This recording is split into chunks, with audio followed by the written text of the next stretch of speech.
Himachal Congress committee के अध्यक्ष अर्जुन प्रतिभा सिंह जी एक जॉइंट प्रेस कॉन्फ्रेंस के लिए आ चुके हैं।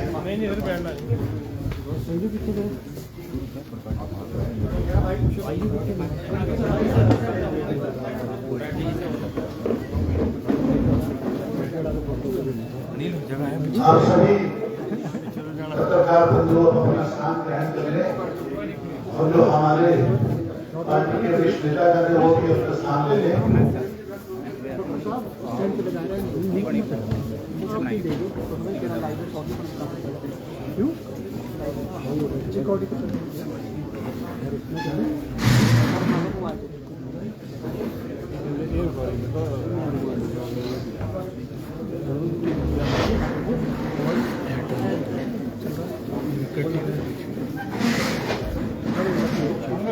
एक बार फिर से सभी पत्रकार बंधुओं का हिमाचल कांग्रेस की तरफ से हिमाचल कांग्रेस कमेटी के राजीव भवन में आपका बहुत बहुत स्वागत। हमारे मध्य हिमाचल प्रदेश के मुख्यमंत्री डॉक्टर सुखविंदर सिंह सुक्खू जी और हिमाचल कांग्रेस के अध्यक्ष प्रतिभा सिंह जी मौजूद है। आज जैसा कि आपको मालूम है प्रेस कॉन्फ्रेंस है, ये जॉइंट प्रेस कॉन्फ्रेंस में संबोधित करेंगे। मैं अनुरोध करूंगा श्रीमती प्रतिभा सिंह जी से कि वो आगे की कार्रवाई शुरू करें।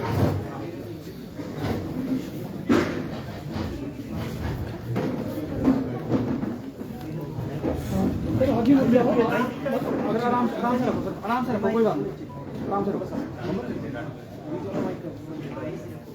आराम से रखो। आज की प्रेस कॉन्फ्रेंस में आए हिमाचल प्रदेश के माननीय मुख्यमंत्री सुखविंदर सिंह सुक्खू जी, हमारे मेयर साहब, डिप्टी मेयर रजनीश टिमटा जी, हमारे चाचा साहब और सभी पार्टी के वरिष्ठ नेतागण, सभी आदर के योग्य हमारे पत्रकार बंधु। जैसा कि आप जानते हैं देश में लोकसभा चुनाव की घोषणा हो गई है और आज की जो पत्रकार वार्ता है उसमें केंद्र सरकार की तानाशाही रवैये के तहत आज हम ये प्रेस कॉन्फ्रेंस कर रहे हैं। आप सब जानते हैं कि इसमें इन्होंने जो निर्णय लिया और जो आयकर विभाग ने हमारे अखिल भारतीय कांग्रेस कमेटी के बैंक के खातों को फ्रीज किया है, ये एक बहुत गंभीर विषय है और ये जानते हैं कि ऐसा करने से इनके पास पैसे का अभाव होगा और बहुत सी मुसीबतें कांग्रेस पार्टी के लिए इन्होंने खड़ी कर दी है। तो आज इस वार्ता पर हमारे मुख्यमंत्री जी इस पर प्रकाश डालेंगे। मैं इनको प्रेस वार्ता के लिए संबोधित करने के लिए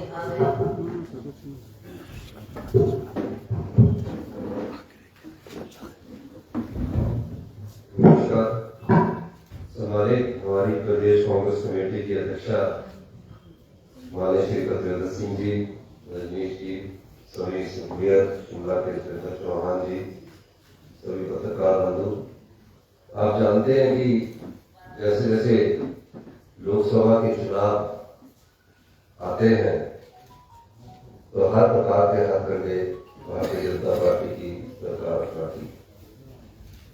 इन्हीं हथकंडों के अनुरूप एक हथकंडा जो हमारा जनता के द्वारा पैसा इकट्ठा किया जाता है, दान के द्वारा पैसा इकट्ठा किया जाता है और उसको हम एक जो एआईसीसी का ट्रेजरी है उसमें जमा करवाते हैं। कांग्रेस कार्यकर्ताओं की मेंबरशिप के फॉर्म पैसे जमा होते हैं, सभी प्रकार के जो हमारे पैसे जमा होते हैं वो हमारे एक बैंक में जमा होते हैं और इनकम टैक्स ने उस पर कार्रवाई की और कार्रवाई करते हुए हमारा जो बैंक अकाउंट है वो सील कर दिया है, जो कि राजनीतिक रूप से ठीक नहीं है। मेरा ये भी मानना है कि चुनावों के वक्त इस प्रकार के हथकंडे नहीं अपनाने चाहिए ताकि जो खर्चा हमारा प्रत्याशियों के पर खर्च होना है या हमारे प्रचार प्रसार पर खर्च होना है उस पर इस प्रकार का प्रतिबंध लगाकर भारतीय जनता पार्टी ये दर्शाने की कोशिश कर सकती है इन हथकंडों से वो सत्ता प्राप्त करना चाहती है, ये लोकतांत्रिक मूल्यों का हनन है और कांग्रेस पार्टी इसका पुरजोर विरोध करती है। हमारा ये भी मानना है कि इस प्रकार के राजनीतिक सोच से न तो किसी पार्टी पर दबाव डाला जा सकता है और न ही पार्टी इस प्रकार के हथकंडों से घबराने वाली है। इस प्रकार के हथकंडे कई बार अपनाए जाते हैं, लेकिन इसका ये मतलब नहीं है कि आप उसको दबाव डालें, उनके जो अकाउंट्स है उनको सीज कर दे, अकाउंट्स बंद कर दे। कांग्रेस पार्टी इसका पुरजोर विरोध करती है और इनकम टैक्स डिपार्टमेंट वालों को भी थोड़ा सा ध्यान रखना चाहिए कि जो भी अकाउंट में पैसा होता है उसका पाई का हिसाब इनकम टैक्स के पास पार्टी हमेशा जमा करवाती है। हर साल इनकम टैक्स की रिटर्न जाती है, कोई पहली बार नहीं है। तो ये चुनावों के वक्त इस प्रकार गड्ढा बनाकर जो अपनी राजनीतिक ड्यूटियां सीखना चाहते हैं वो लोकतंत्र के लिए सही नहीं है। विपक्षी दल है, सबसे बड़ा विपक्षी दल हिमाचल हिंदुस्तान का कांग्रेस पार्टी है। यहाँ सीटों की संख्या कम हो सकती है, लेकिन पूरे हिमाचल हिंदुस्तान में अगर हो सकते हैं। सर 3 इंडिपेंडेंट एमएलए जो हैं हिमाचल प्रदेश में, उन्होंने आज रिजाइन सबमिट कर दिया है स्पीकर के पास। इसके बाद वो भारतीय जनता पार्टी ज्वाइन कर रहे हैं। उन्होंने सरकार पर, मुख्यमंत्री पर विशेष रूप से आरोप लगाए हैं कि वो एक डिक्टेटर की तरह बिहेव कर रहे थे, इसलिए हम मोदी की लीडरशिप में करना चाहते हैं। जब आजाद प्रत्याशी थे तो उनको ज्वाइन नहीं करना चाहिए था और उनको जनता की भावनाओं के अनुसार कार्य करना चाहिए था। अब क्यों आजाद प्रत्याशी क्यों रिजाइन कर रहा है, ये गहराई से छानबीन करने की जरूरत है आप लोगों को भी कि क्या कहीं लोगों के दम पर तो नहीं उन्होंने अपने ईमान को गिरवी रख दिया था और दबाव इतना था कि इनको इस्तीफा देना पड़ा। वो तो कांग्रेस के थे, ना भारतीय जनता पार्टी के, तो किस प्रकार का दबाव था? क्या इस प्रकार से वो आगे इस प्रकार के बात प्रचारित कर रहे? और आप भी हेलीकॉप्टर में रहे और आप भी सीआरपीएफ के सिक्योरिटी में आ रहे हैं और आप भी हेलीकॉप्टर में रहे। लोगों ने जिन्होंने उनको वोट डाला है, जिनके दफ्तर वो चुनकर आए, उनकी भावनाओं से तो नहीं खिलवाड़ कर रही है आजाद प्रत्याशी। ये चीजें समझने की जरूरत है। और हिमाचल प्रदेश में इस प्रकार की जो लोकतांत्रिक प्रक्रिया को कमजोर करने की कोशिश है, हिमाचल की जनता इसको कभी सहन नहीं करेगी। और मुझे आप ही के द्वारा पता लगा कि उन्होंने इस्तीफा दिया है कि जनता के वोट से जब इन्हें सत्ता नहीं मिलती, जनता के वोट से सत्ता में नहीं आते, तो कोशिश ये की जाती है कि नोट के दम से सत्ता हथियाई जाए और लोकतांत्रिक मूल्यों की हत्या की जाए। धन्यवाद।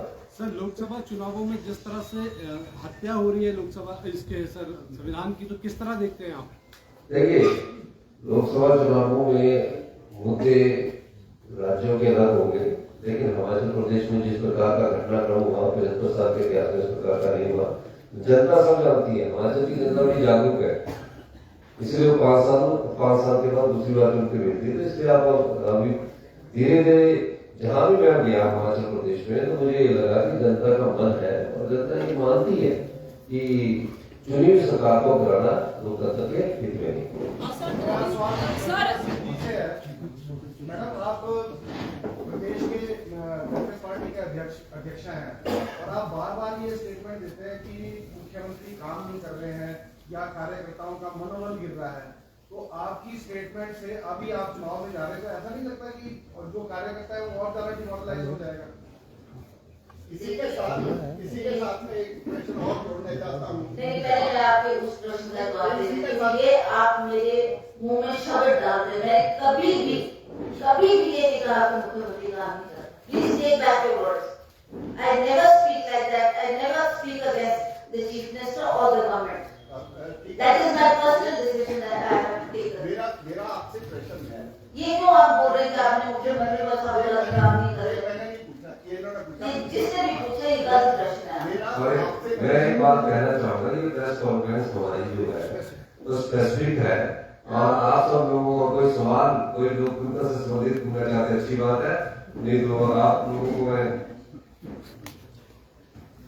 सर, कार्यकर्ता एकजुट होकर कब मैदान में उतरेगा? कार्यकर्ता एकजुट होकर मैदान में उतर चुका है। तो चिंता की बात नहीं, चुनावों के वक्त आपको कार्यकर्ता का मैं खुद 20 जगह जा चुका हूँ और अभी और जा रहा हूँ। अभी हमारे 28 सब लोग हो जा रहे हैं। आप सबको बहुत बहुत धन्यवाद। जय हिंद। दिल्ली के मुख्यमंत्री के अरेस्ट पर आपकी प्रतिक्रिया जानना चाहेंगे सर, दोनों मुख्यमंत्री और देखिए, जो भी है वो गलत हुआ है और जब इस प्रकार से चुने हुए मुख्यमंत्री को जेल में साथों के पीछे भेज दिया जाता है तो उस प्रकार उस पद की गरिमा का भी अपमान है और उसमें कोई डायरेक्ट हाथ तो मेरे ख्याल दिल्ली के मुख्यमंत्री का नहीं था, लेकिन राजनीतिक प्रतिशोध भी हो सकता है। धन्यवाद। सर एक रिएक्शन, आनंद शर्मा ने एक लेटर लिखा है खड़गे साहब को जातिगत जनगणना के खिलाफ। आप सब लोगों को स्नैक्स और चाय के लिए